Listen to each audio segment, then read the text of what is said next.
Пора мати жито жати,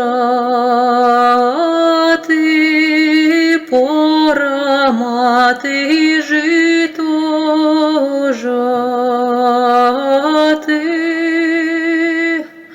бо колосок нахилився.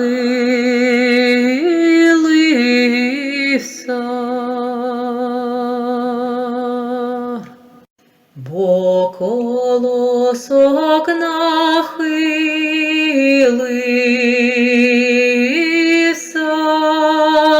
бо колосок нахилився,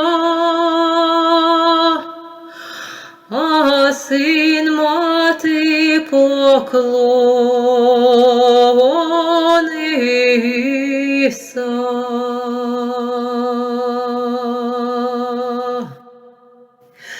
Не кланяйся, мой синоньку, не кланяйся, мой синоньку,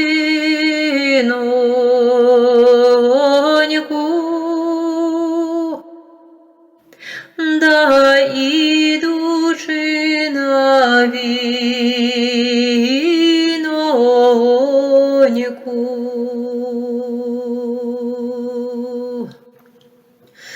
Тоді ти мені поклонишся,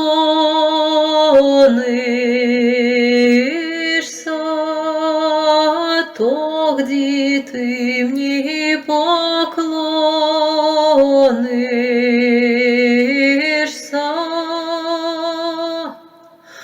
Ой, як з війни да й вернешся.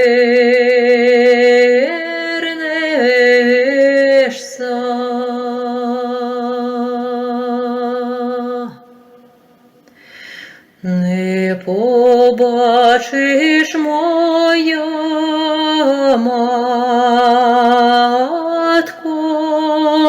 не побачиш, моя матко,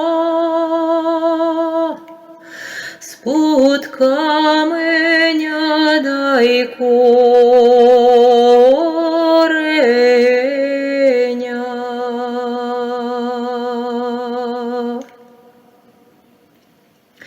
А з-під папороті цвіту, а з-під папороті цвіту,